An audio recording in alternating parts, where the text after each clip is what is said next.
encerrarás el atrio del tabernáculo y lo encerrarás con cortinas de lino de tejido fino. Las cortinas del lado sur medirán 46 metros de largo. Estarán sostenidas por 20 postes encajados firmemente en 20 bases de bronce. Cuelga las cortinas con ganchos y anillos de plata. Las cortinas del lado occidental del atrio medirán 23 metros de largo. Estarán sostenidas por 10 postes encajados en 10 bases. El lado oriental del atrio, o sea, el frente, el lado oriental, o sea, el frente, también medirá 23 metros de largo. Ojo, escuchen esto. La entrada al atrio estará ubicada en el lado oriental, flanqueadas por 2 cortinas. La cortina del lado derecho medirá 6 metros con 90 centímetros de largo y estará sostenida por 3 postes encajados en 3 bases.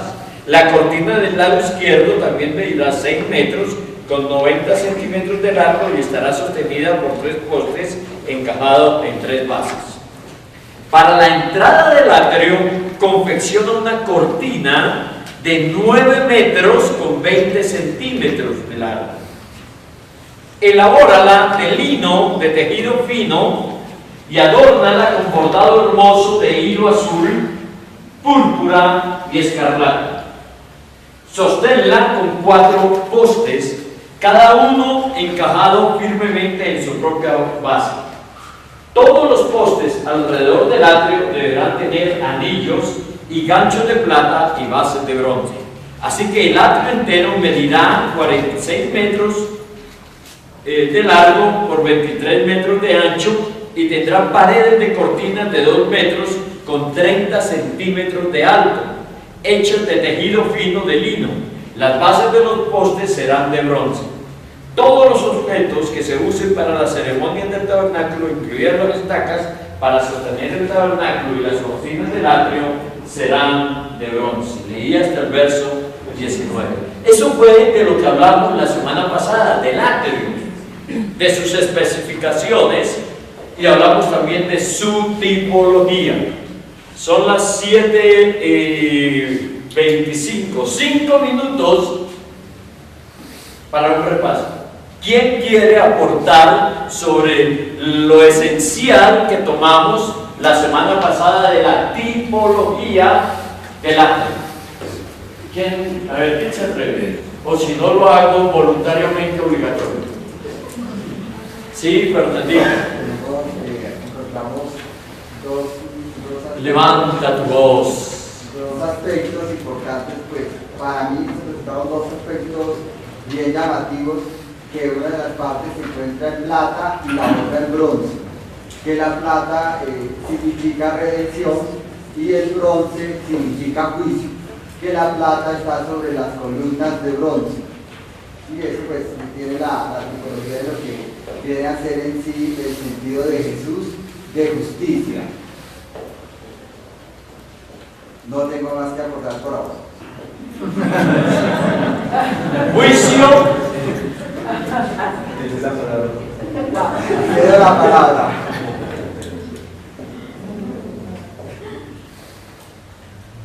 Pero ya abrió la puerta. ¿Sí? ¿Quién más quiere aportar algo?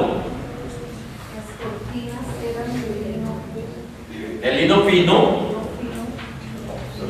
que tipifica La humanidad de Jesús. pero justo ve. Hombre justo. Ajá. Las cortinas de lino fino nos hablan de Jesús, sí, como hombre, pero en su rectitud, en su justicia plena. ¿Qué más? ¿Qué otra cosa hablamos? Sí, Jorge. También hablábamos de lo blanco que eran, que contrastaba con todas las demás tribus que estaban alrededor, usaban ya capas desgastadas, que es la simbología de Jesús resplandeciendo en medio de toda la humanidad. Qué bien. Ese también hablamos de eso. Nosotros también hablamos de la altura, tenían las cortinas, 220, 230, leemos ahora, está por encima, no se puede ver del otro lado, está por encima de la altura promedio. Entonces estamos hablando de la justicia divina que está por encima de nuestra justicia. Ajá. ¿Qué hablamos de esa justicia que está por encima de la nuestra? ¿Recuerdan qué hablamos de eso? ¿Quién? La nuestra es como tratos de injusticia o como las técnicas usadas, entonces que no es comparable a esto con la justicia de Dios. Ajá. Esto es algo que juzgamos con nuestro pensamiento lo que el Espíritu nos da. Justificamos con nuestro pensamiento lo que el Espíritu nos da. ¿Eso sobre qué contexto lo hablamos? Cuando les dije muchas veces, con nuestro razonamiento justificamos lo que el Espíritu ya ha juzgado. Pero ¿qué era todo eso? A ver. Sí, Rafa. Lo que pensamos acerca de cuando tomamos una decisión, pero esa decisión nosotros creemos que está bien tomada, pero realmente no. Hablando sobre las columnas. De lo que está hablando ahorita, Rafita, ¿se acuerdan de esto? ¿Esto qué significa? Normalmente, ¿qué dijimos? Precio que te pagan por la vida. Sí, pero la redención, ¿qué implica en sí? Exactamente, libertad. Entonces entramos a hablar que solamente el ser humano puede tener libertad en sí mismo, ¿sí?, cuando sometemos nuestra vida siempre, ¿sí?, al juicio que decíamos, al escrutinio, ¿sí?, de Dios a través del Espíritu Santo en nosotros, porque decíamos que toda redención tiene como base el juicio. Toda redención tiene como base el juicio. ¿Por qué decimos eso? ¿Basados en qué? En que teníamos las columnas de bronce, pero sus capiteles eran de plata. Entonces decíamos la redención coronando siempre lo que era el juicio sobre el pecado. Y de ahí fue donde tomamos para decir, y de ahí nos extendimos un poco. Personalmente yo estoy hablando y yo voy siendo ministrado de lo que es que si queremos libertad de nuestra vida siempre debemos estar bajo el juicio de Dios, entre comillas, no hablando del juicio condenatorio, sino de ese juicio que mis acciones siempre deben de estar a la luz de Dios.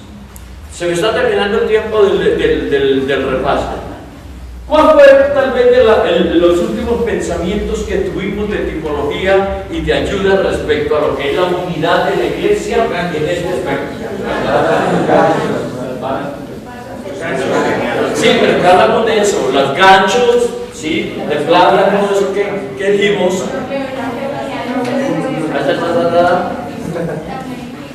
El sacrificio de Jesús. La unidad, sí. Pero que habla que Eso es lo que está desde el punto de vista de los hombres. ¿Qué dijimos?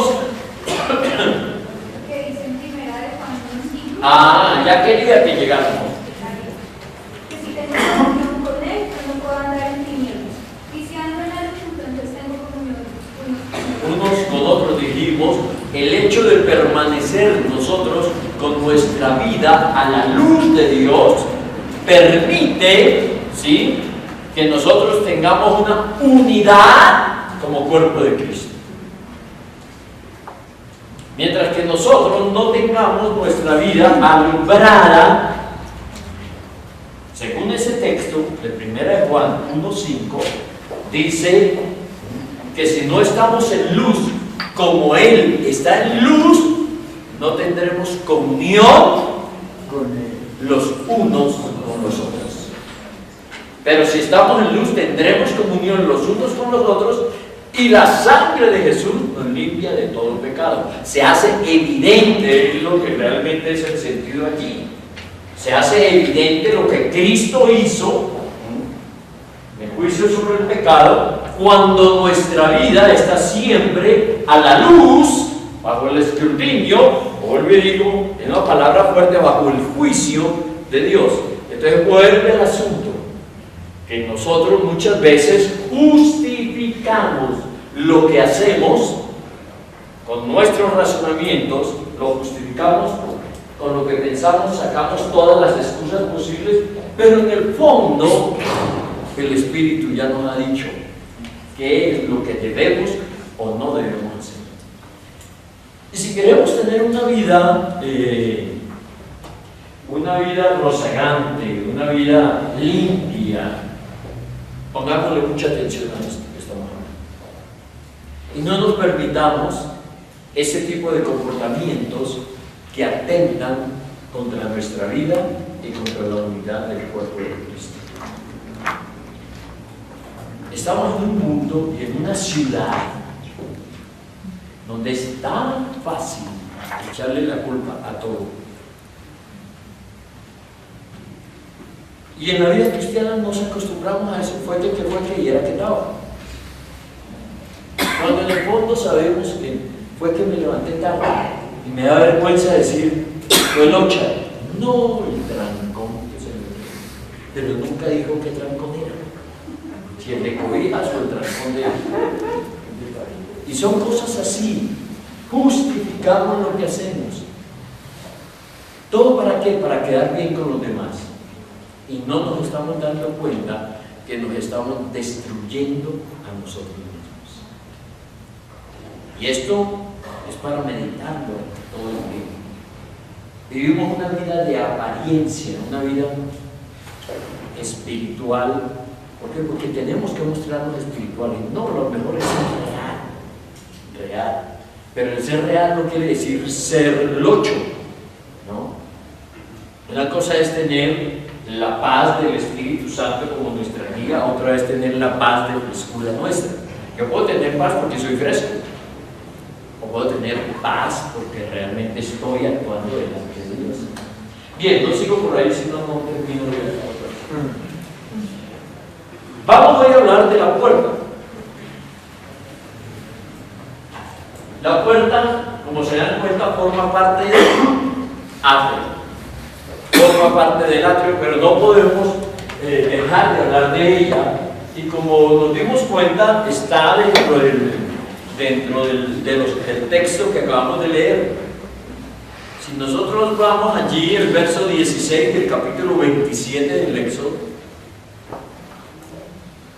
verso 16 del capítulo 27 dice: para la entrada del atrio confecciona una cortina de 9 metros con 20 centímetros de largo. Dijimos que de acuerdo a las medidas, entonces no vamos a ser tan estrictos. Aquí dice 9 metros 20, podemos decir 9 metros aproximadamente. ¿Recuerdan esos 9 metros aquí a nuestros ojos? ¿Qué significan? Este ancho. Para que tengamos presente entonces esa especificación, cómo era la entrada al tabernáculo, así de ancha. Pero bien ancha. ¿Qué más sigue diciendo ahí? Elabórala de lino de tejido fino, y adórnala con bordado hermoso de hilo azul, de púrpura y escarlata. Sosténla con 4 postes, cada uno encajado firmemente en su propia base. Todos los postes allá. Esas son realmente las especificaciones para no meternos más allá. Entonces, ¿cuáles son las especificaciones reales de la puerta? 9 metros de larga. ¿Cuánto tendría de alto? Lo mismo que el atrio. Lo mismo que el atrio. 2.25, 2.30. ¿Cuál era el material que acabamos de decir de esa puerta? Lino fino. Lino fino, que es el mismo material de todo el atrio, pero tenía sus decorado, ¿sí?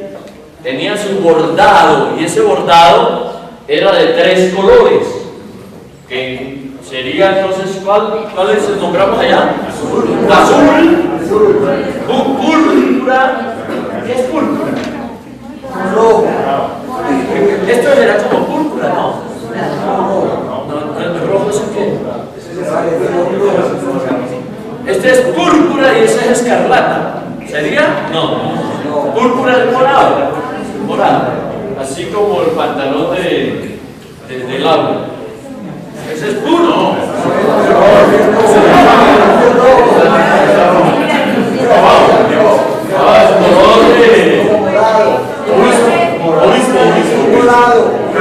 Míralo allá. Te está mostrando la púrpura. Y el carmesí o escarlata, ¿qué es? El rojo. Bien. ¿Qué otra especificación tenemos? Estaba suspendida esa puerta, sostenida sobre 4 columnas. Esas columnas tenían la misma especificación de las columnas del atrio, de lo que vimos la semana pasada. Columnas de bronce, sobre bases de bronce, con capiteles de plata. Y lo mismo allí, las varas, con los ganchos y los anillos de plata sobre el cual estaba colgada la cortina que hacía de puerta. ¿Qué más podemos decir allí? No nos dan otra especificación, ¿no? Es ese, simple. Ancho 9, alto 2.30, de lino fino, 3 colores. Con el lino se encuentran 4 realmente. El lino fino, blanco, ¿sí? El azul, el púrpura y el carmesí. Suspendida sobre 4 columnas. Ahí en esa versión no habla de lino torcido. No lo llaman lino torcido como lo llaman allí.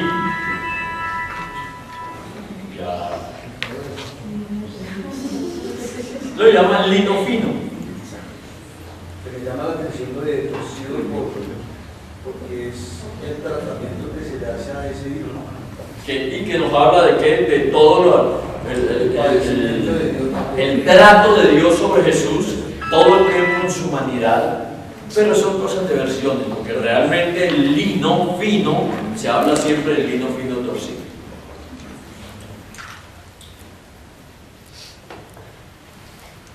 Bien, tipología. Sobre la puerta. Como se pueden dar cuenta, y no es ningún misterio, era la única entrada al puerto. No existía más. El cual nos habla de Cristo como el único acceso. Cristo como el único camino hacia el Padre. Yo soy el camino, la verdad y la vida. Nadie va al Padre sino por mí.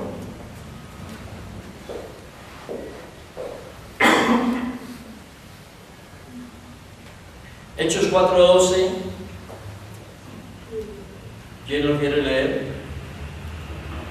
Ninguno trae salvación porque no hay otro nombre bajo el cielo dado a los hombres en que podamos. Ahora con garbo, con elegancia. Dale. Y en ningún otro hay salvación porque no hay otro nombre dado a los hombres que podamos ser salvos. No hay otro nombre dado a los hombres en el cual podamos ser salvos. Hablando entonces no solamente de Jesús, sino aún de su nombre. Nombre sobre todo, nombre. Primera Timoteo capítulo 2, versículos 5 y 6. Primera de Timoteo capítulo 2, versículos 5 y 6. ¿Quién lo quiere leer? Estamos dando el respaldo bíblico hablando de Jesús como el único acceso, camino al Padre. Pues hay solo un Dios y solo un mediador que puede reconciliar a la humanidad con Dios, y es el hombre Cristo Jesús. Él dio su vida para comprarle la libertad a todos. Este es el mensaje que Dios le dio al mundo justo en el momento preciso. Un solo mediador. Un solo mediador entre Dios y los hombres. Punto. Eso lo declara la Escritura. Nos encontramos en que la religión tradicional aún habla de María como mediadora. Bíblicamente no tiene ningún sustento la mediación de María. Nos vamos a dar cuenta que la mediación de Cristo está basada en su sacrificio y en su sangre. Cuando se habla de María como mediadora, no hubo ningún sacrificio y su sangre era como cualquiera de nosotros. O sea, no tenía la calidad para poder satisfacer las demandas de la justicia de Dios. Entonces, por eso una sola puerta, Jesús. No hay más puertas. Vamos a leer Efesios capítulo 2. Y ustedes me van a escuchar del 2, del 11 al 18. Es bien interesante hablando del mismo tema. De Jesús como el único acceso. No olviden que ustedes los gentiles, o sea nosotros, Efesios 2, del 11 al 18. No olviden que ustedes los gentiles antes estaban excluidos. Eran llamados paganos incircuncisos por los judíos, quienes estaban orgullosos de la circuncisión, aun cuando esa práctica solo afectaba su cuerpo, no su corazón. En esos tiempos ustedes vivían apartados de Cristo. No se les permitía ser ciudadanos de Israel y no conocían las promesas del pacto que Dios había hecho con ellos. Ustedes vivían en este mundo sin Dios y sin esperanza, pero ahora han sido unidos a Cristo Jesús. Antes estaban muy lejos de Dios, pero ahora fueron acercados por medio de la sangre de Cristo. Pues Cristo mismo nos ha traído la paz. Él unió a judíos y a gentiles en un solo pueblo cuando por medio de su cuerpo en la cruz derribó el muro de hostilidad que nos separaba.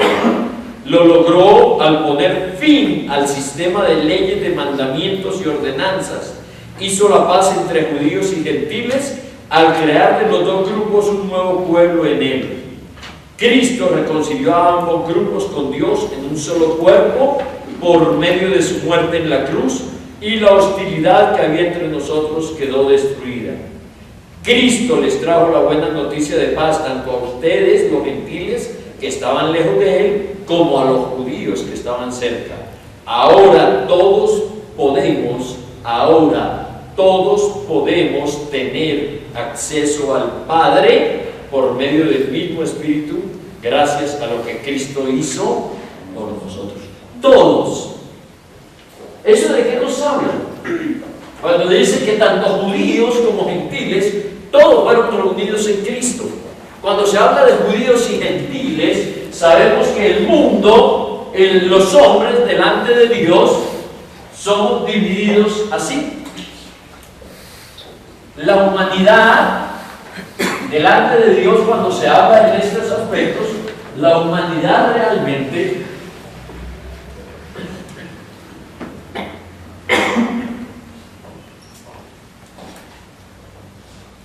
la dividen entre judíos y gentiles.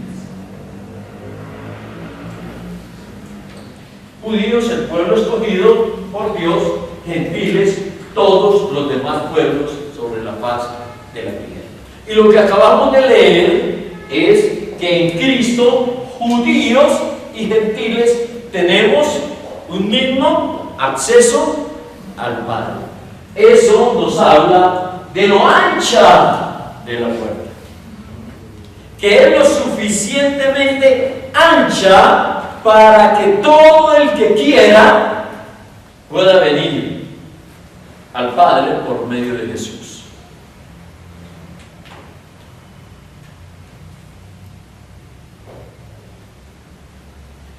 Juan 17. ¿Quién lo quiere leer? De cierto os digo, yo soy la puerta de las ovejas. ¿Digo? Listo. Yo soy la puerta de las ovejas. No hay otra puerta. ¿Está claro allí? Y ahora, primera es Juan 17. Estamos aquí, estamos en clase. Juan 14, 6. Primera de Timoteo, capítulo 2, versos 3 y 4. ¿Quién lo lee?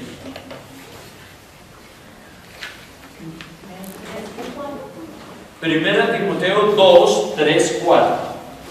Porque esto es bueno y agradable delante de Dios nuestro Salvador, el cual quiere que todos los hombres sean salvos y vengan al conocimiento de la verdad. Todos los hombres, que todos los hombres sean salvos. Esa es la voluntad de nuestro Padre, de Dios. Por eso es que la puerta es totalmente ancha, porque quiere que todos los hombres sean salvos.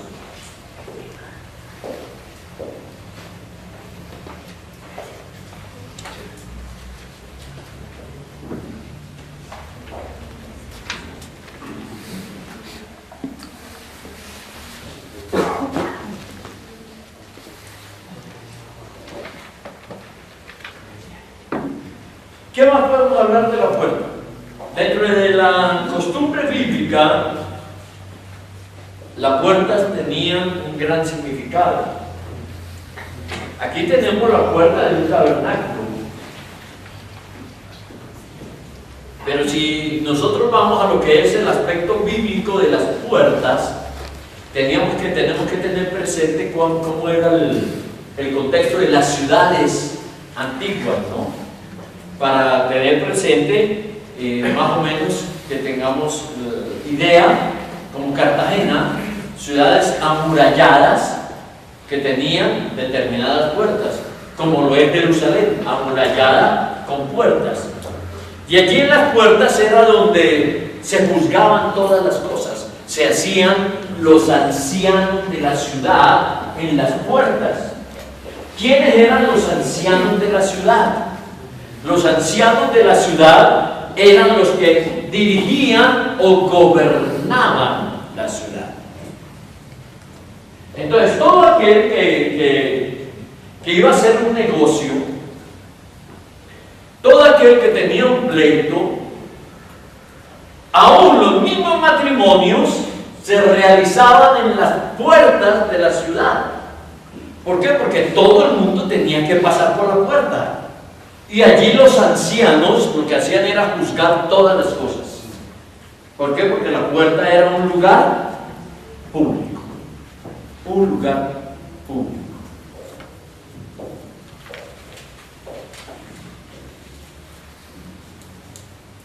En Jesús, como la única puerta de acceso al Padre, todo ha de ser juzgado. En Él fueron juzgados todos nuestros pecados y de una manera pública. Y volvemos a lo mismo que hablábamos el martes pasado con lo que comenzamos la noche de hoy. Todo debe ser arreglado delante de Él. Debe recibir la luz de Él. Fíjense esto. Para poder entrar, porque fíjense que la idea ¿cuál era? Llegar a la misma presencia de Dios. Aquí no voy a hacer las cosas, vamos a hacerlas nuevamente.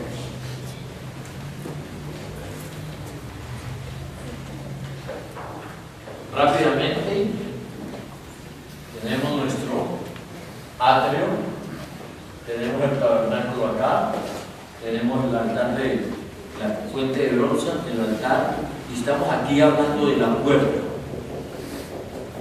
Estamos hablando de esto acá. Sigamos aquí para los que se les ha olvidado: la mesa de los panes de la presencia, el altar del incienso, el arca del pacto, y aquí ya. ¿Listo? ¿Cuál era la idea? La idea real que dijimos con el tabernáculo era que Dios quería habitar en medio nuestro. Y la idea era que alguna vez el hombre pudiese llegar directamente aquí donde descendía la gloria chequina, la presencia de Dios. Pero todo, ¿dónde comenzaba? Todo comenzaba acá. Si tú no pasas por esta puerta, en ningún momento llegarás acá. Punto. Si tú no pasas por acá, no hay manera de llegar acá. Si tú no pasas por Jesús como la puerta, nunca llegarás a la misma presencia de Dios. Por eso Él dijo: yo soy el camino, la verdad y la vida. Nadie va al Padre sino por mí. La idea es llegar a la presencia de Dios. La idea no solamente era que sus pecados fueran perdonados, ese es el medio, pero la idea de yo presentarme aquí a la puerta era la presencia de Dios. Entonces, como decimos, en la puerta todo es juzgado. Y estamos diciendo, delante de Jesús como nuestra puerta, nuestra vida siempre, volvemos al mismo cuento, todos nuestros hechos deben estar a la luz de Él. Curiosamente, y esto les va a gustar mucho a mis hermanos, de amanecer,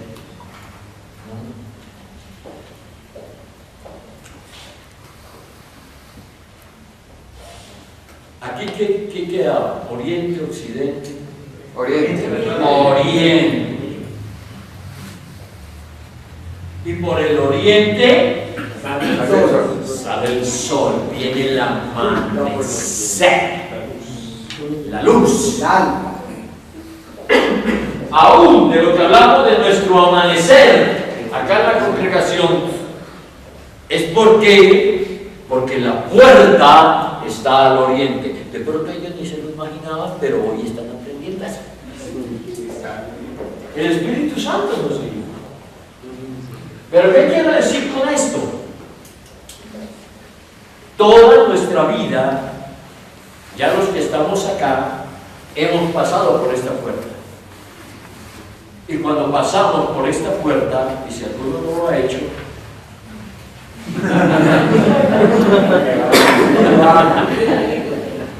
el asunto es que la única manera de ser cristianos es exponernos a la luz de Jesús.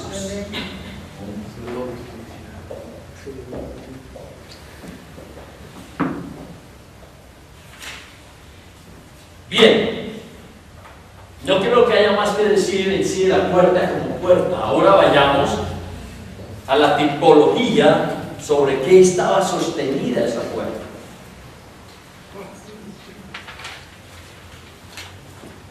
Sobre 4 columnas. Sobre 4 columnas.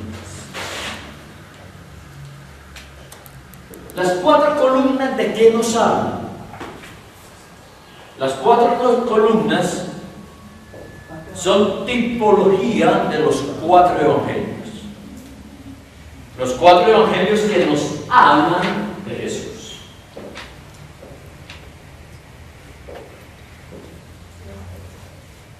De ahí en adelante, de lo que es Hechos en adelante, vamos a encontrar la historia de la iglesia, pero en sí, de Jesús como Jesús, son los 4 evangelios. Nos hablan de su vida, de su muerte, de su resurrección y de su ascensión. 4 aspectos que hay. Anoten: vida, muerte, resurrección y ascensión. Porque de eso nos hablan esas 4 cosas.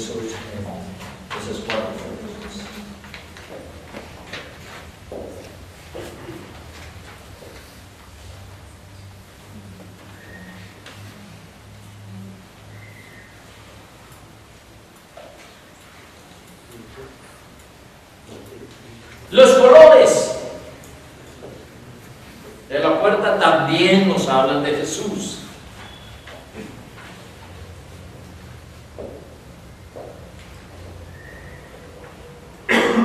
La base de todo ese bordado, ¿cuál era? El lino. El lino fino. Sobre el lino era que venía el bordado. El lino fino dijimos de que nos habla de qué. Jesús como hombre y su rectitud, su justicia.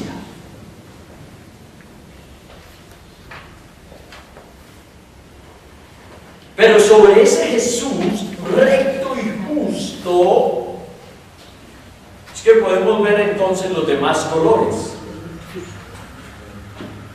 El azul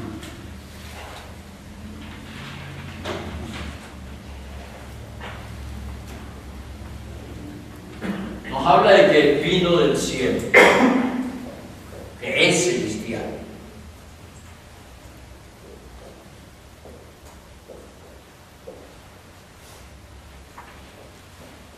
Juanito, búscanos Juan 8:23, Jorge, Juan 3:13, Henry, Juan 3:31, Fabio, 1 Corintios 15:47.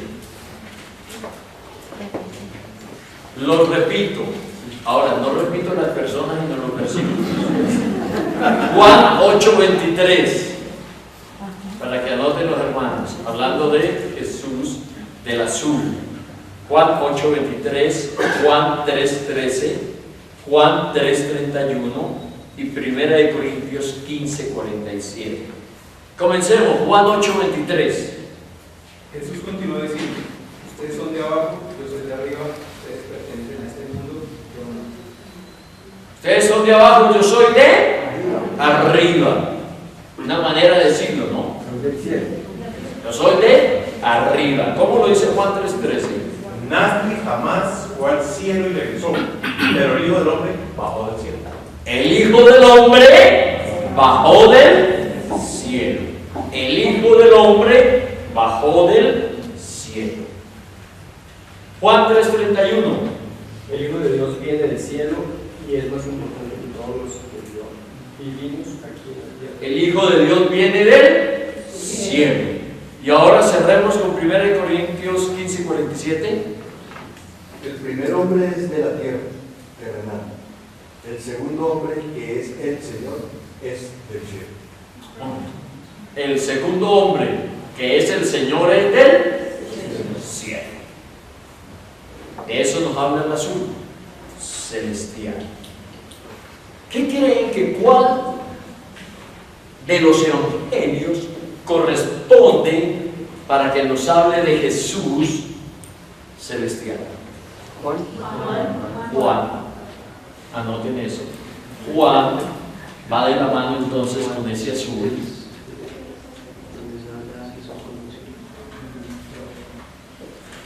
Rápidamente vamos al carmesí o rojo. ¿De qué nos habla el carmesí? Ajá. Nos habla entonces de Jesús derramando su sangre. Jesús derramando su sangre. Derramada delante de Dios para beneficio de los hombres, venciendo con ella a Satanás.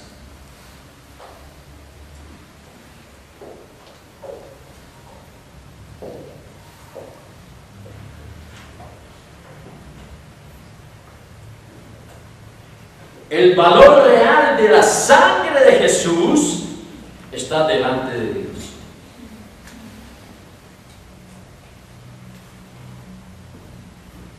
Dios es el que le ha dado, el que reconoce el valor de la sangre de su Hijo. Si nosotros llegásemos a reconocer el valor de la sangre de Jesús, estaríamos en una libertad. Y yo creo que es debería ser una de nuestras oraciones siempre, más revelación acerca de la sangre.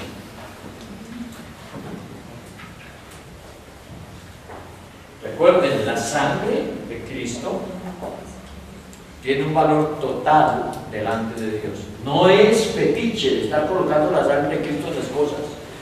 Algún día hablaremos de eso, pero es una costumbre de los cristianos.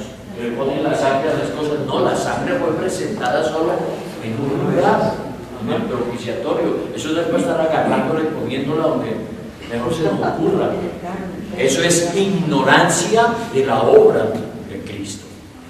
Nos suena muy hermoso a veces y muy espiritual, pero tiene puro sentido fetichista. Y hay que tener cuidado con eso. ¿Qué te lo enseñaron? Yo te estoy enseñando otra cosa. Oíste que fue dicho, pero yo lo digo.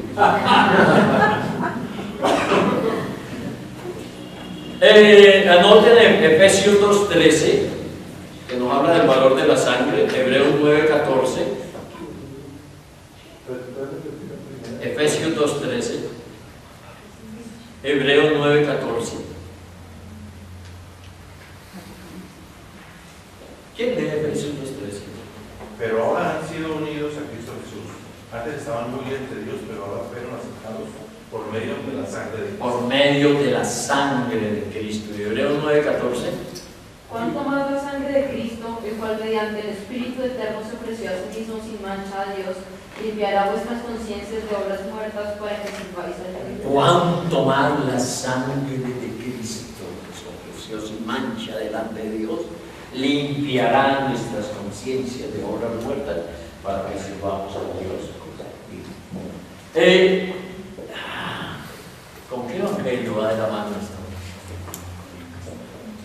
¿Con cuál de los evangelios? Si no saben, Marcos, porque Marcos nos presenta a Jesús como siervo. Fue de las primeras cosas que me enseñaron cuando me convertí.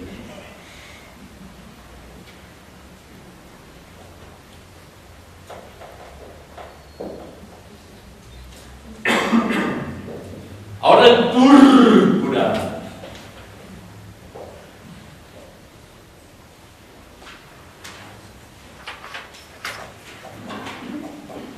El púrpura nos habla de la realeza de Jesús. Jesús celestial, Jesús derramando su sangre, ahora Él como rey.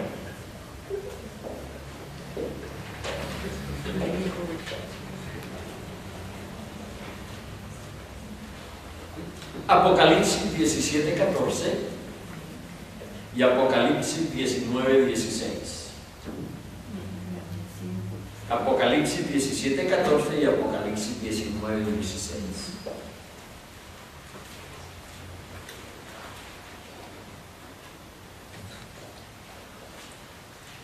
¿Qué dice Apocalipsis 17:14?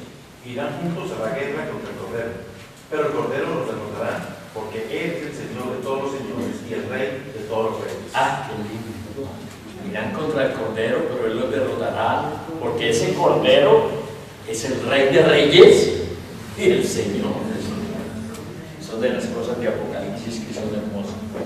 El Cordero, pero que es el Rey de Reyes y Señor de señores. ¿Y cómo? ¿Qué dice el otro? El 19:16. En la túnica, a la altura del muslo, estaba escrito el título: Rey de Reyes y Señor de Señores. Sobre el gran jinete blanco, allí el caballo blanco, el jinete que tiene escrito el ¿cómo?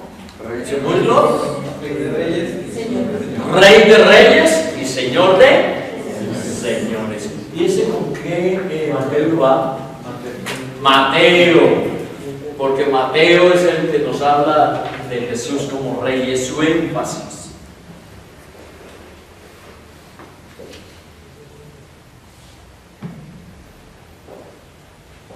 Entonces,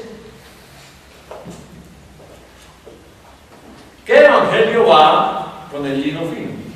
De Jesús justo y recto. Lucas, que nos muestra a Jesús en su humanidad. Jesús en su humanidad. ¿Alguna inquietud, alguna pregunta sobre la puerta? ¿Podemos seguir adelante?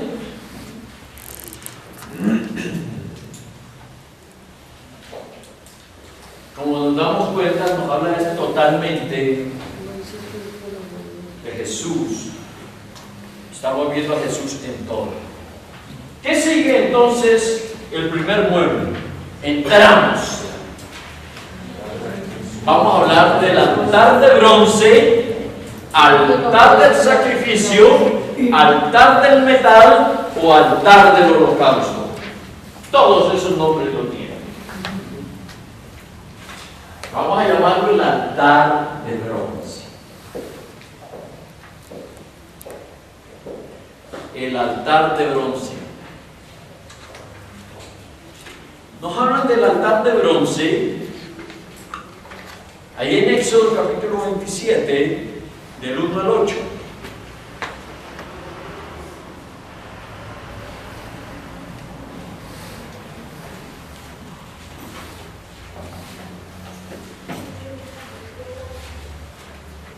Yo lo debo tener acá.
¿Algo más?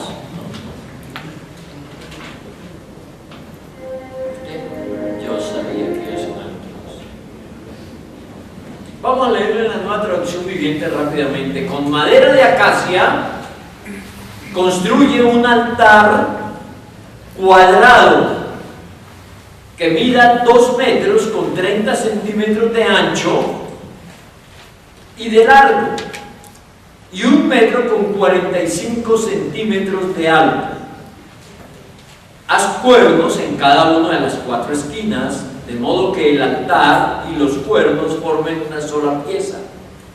Recubre con bronce el altar. Haz recipientes para las cenizas, palas, tazones, tenedores para la carne y brasero, todo de bronce. Hazle una rejilla de bronce y ponle 4 anillos de bronce en las 4 esquinas. Instala la rejilla a la mitad de la altura del altar, debajo del borde. Para trasladar el altar, haz varas con maderas de acacia y recúbrelas de bronce. Mete las varas por los anillos a ambos lados del altar. El altar deberá ser hueco y estar hecho con tablas. Constrúyelo tal como se te mostró en el monte.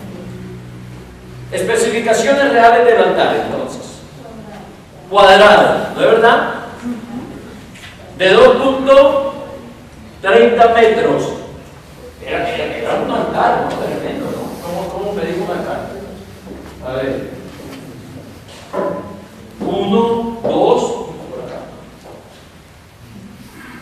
¿Cierto? Y aquí, si tomo esta medida acá, 1, 2, por acá.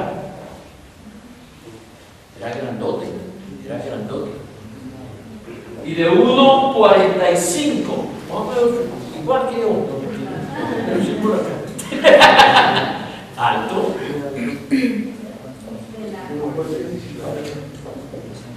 Cuadrado.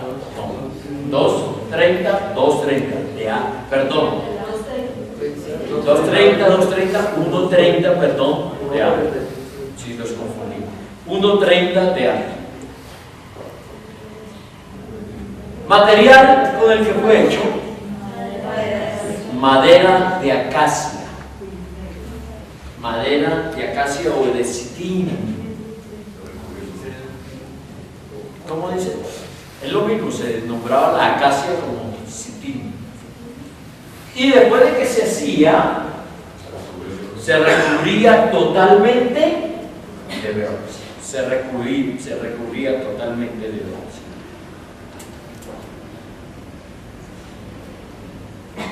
Algo así más, ¿qué otra cosa representativa? En sí eso era el altar, ¿no? Pues tenía sus anillos a los lados y las varas, pues para poder meter las varas y cargarlo. Porque ustedes saben, esto era portátil. Recuerdan que se movía la nube y ellos tenían que desbaratar todo esto a donde la presencia se fuera. Eso lo tenían todo calculado. Eso lo encuentran en Números capítulos 2 y 3. Para que ustedes sepan quién llevaba tal cosa, quién llevaba la otra, eso se sabía, ¿sí? Según los hijos de Aarón, Gerson y Merari, y se me olvidó otro. Gerson, Coat y Merari, la familia de ellos eran los encargados de todo esto.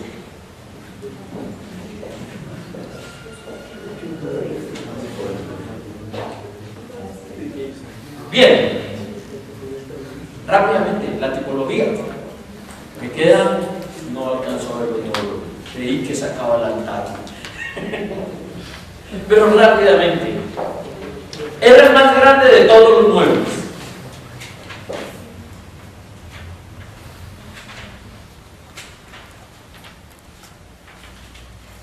Se dice que allí cabían todos los demás. ¿Por qué se dice que allí cabían todos los demás? Pues si nosotros tomamos las medidas tanto del arca, del altar del incienso, de la mesa de los panes, sí cabían allí. Yo digo se dice, ¿por qué? Porque normalmente usted no va a encontrar dimensiones ni del candelero ni de la fuente de bronce. Entonces no se puede asegurar que todos cabían, aunque si lo vemos desde el punto de vista tipológico, todos deberían caber allí.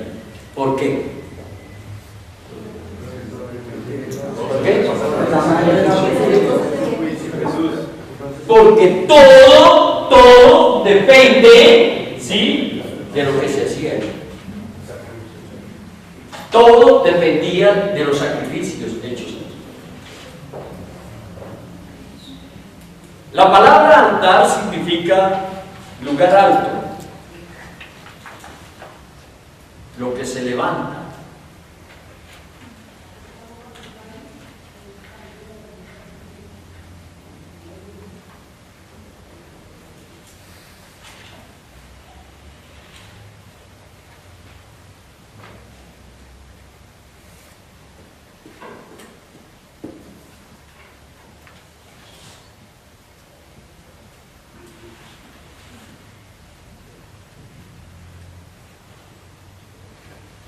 Madera de acacia. ¿De qué nos habla la madera de acacia?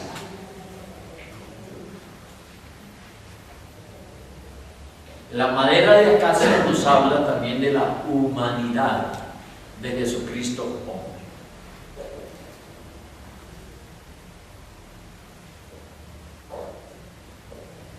Pero esa madera de acacia fue cubierta totalmente de bronce. Y dijimos que el bronce, ¿qué era? O sea, que la tipología en el altar realmente, ¿qué es? El juicio de Dios cayendo sobre la persona de Cristo. Todo el juicio de Dios. Fíjense que es una cosa tremenda, porque es el cubierto totalmente de bronce. Todo el altar, no había un pedazo del altar que no estuviera cubierto de bronce. Era la totalidad del juicio de Dios cayendo sobre la totalidad de Jesús como hombre. Pero ¿por qué es juzgado Jesús? ¿Acaso él hizo algo? No por nuestros pecados. Entonces, esa es la idea total. Él juzgado, todo el juicio de Dios sobre él a causa de nuestros pecados, porque tomó tu pecado, tomó mi pecado sobre él. Por eso es que podemos decir que Dios a nosotros nos ve justos y rectos. No hay manera de que nosotros podamos pagar el pecado. Por eso Jesús tomó todos, y es una palabra que la hemos estado escuchando todo este tiempo y Dios tendrá un propósito. Todos, absolutamente todos los pecados de todos los hombres en todos los tiempos los cargó Jesús sobre él.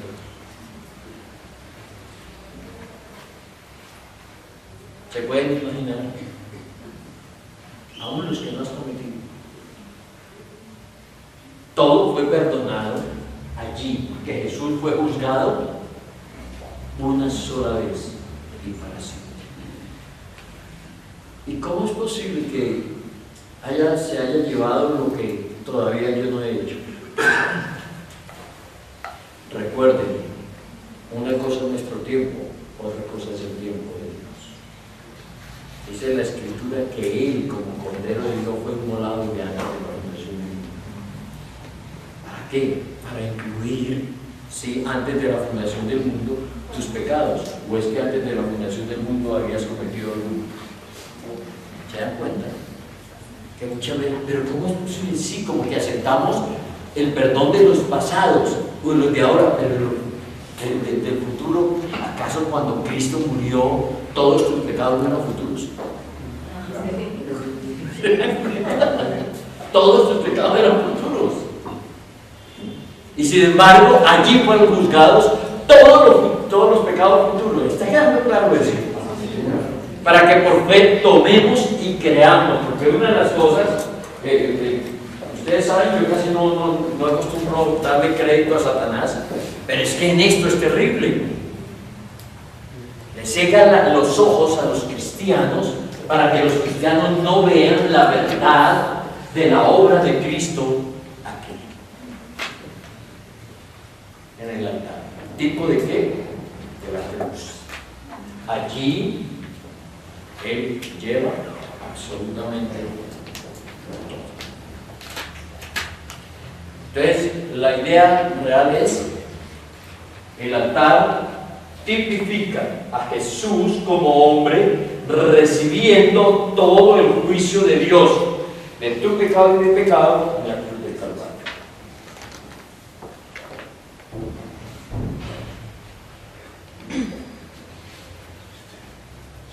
Tenemos que ver 4 aspectos fundamentales de la obra de Cristo en la cruz del Calvario. La primera, la propiciación.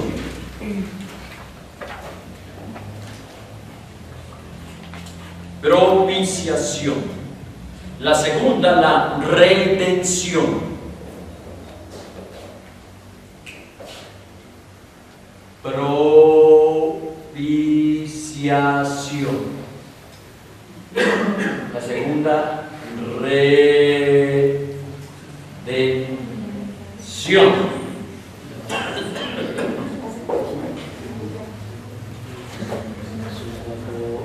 Sustitución.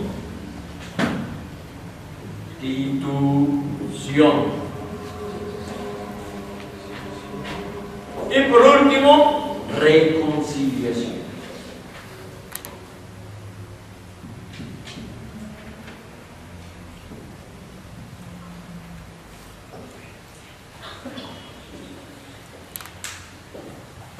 ¿En qué consiste la propiciación? ¿Qué es la propiciación?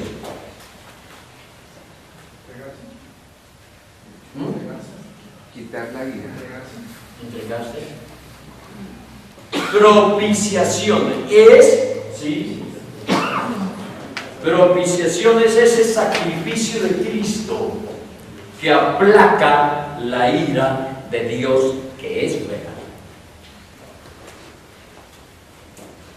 Es verdad que Él es totalmente amor,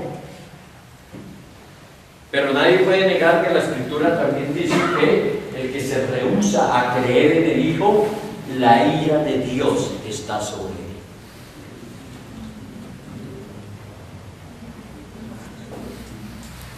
Qué tremendo.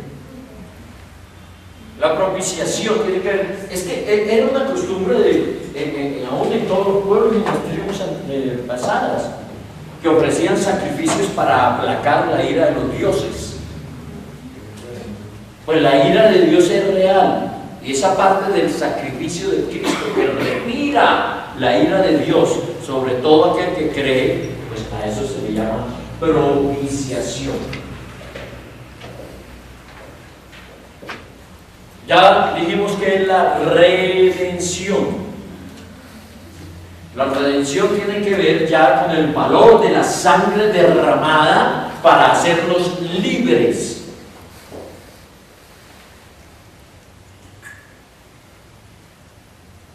La redención tiene que ver con dos aspectos. La redención tiene que ver con cubrir todos nuestros pecados, quitar el pecado del medio, pero a la vez haciéndonos libres de toda culpa.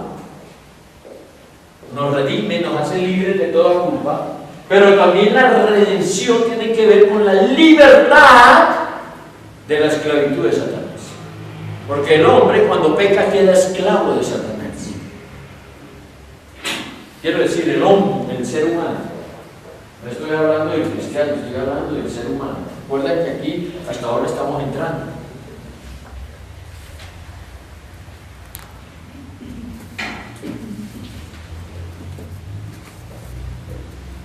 ¿Cuál es la tercera? La sustitución.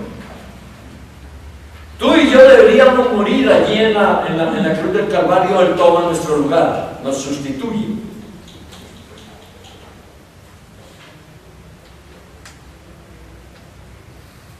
De la misma manera que los animales que se traían acá en los tiempos del tabernáculo tomaban el lugar del pueblo. En vez del pueblo morir, lo que presentaban era que los animales, ¿sí?, esos animales eran sustituto del pueblo. Y esos animales eran degollados, se ofrecían en sacrificio. Era lo que el pueblo realmente debería hacer. ¿Por qué no era aceptado el sacrificio del pueblo? Pues porque era una raza caída, la sangre del ser humano no podía satisfacer las demandas de Dios. Y por último, reconciliación. El resultado de estas tres. Punto. Ahora el hombre, a través de la obra de Cristo en la cruz, puede estar otra vez delante de Dios.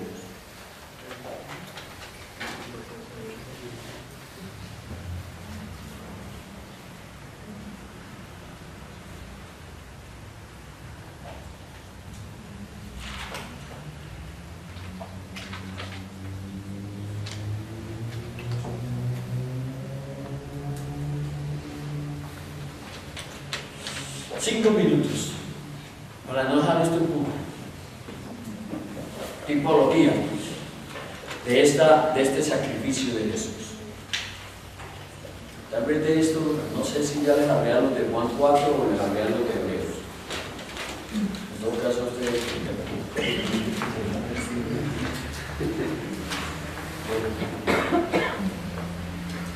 En el altar de bronce encontramos la tipología de Cristo bajo el fuego consumidor, ¿sí?, del juicio de Dios. Y allí que encontramos dos aspectos importantes. Ya dijimos el primero, que no nos cansaremos de acentuar sobre ese.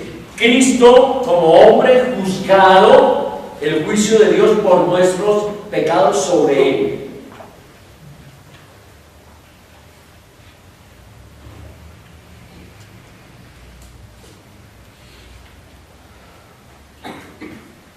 Esa es una parte de la obra de Cristo, que es la que siempre hablamos.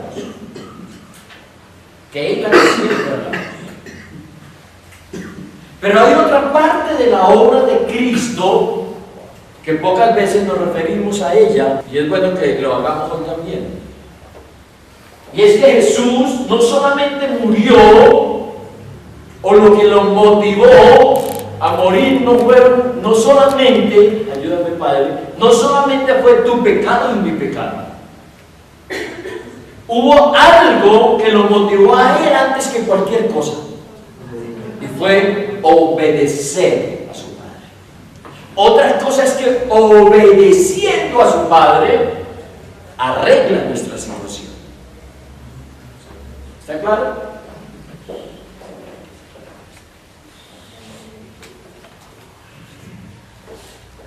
Si podemos entender esto, entenderemos muchas cosas, mis amados.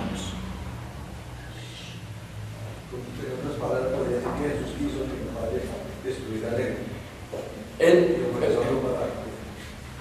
Por eso es que aquí nos gustaría, además de Juan 4, que estuvieran todos los de alabanza y de adoración acá. Déjame, ahorita no me corren, porque esto es importantísimo. Esto nos habla de dos aspectos de los sacrificios en ese tiempo.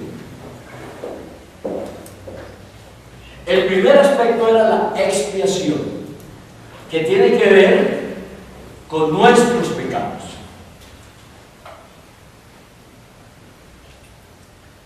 Pero el segundo aspecto que nosotros encontramos de los sacrificios que se hacían allá en este altar de bronce, por eso se llama también el altar del holocausto, eran los sacrificios del holocausto.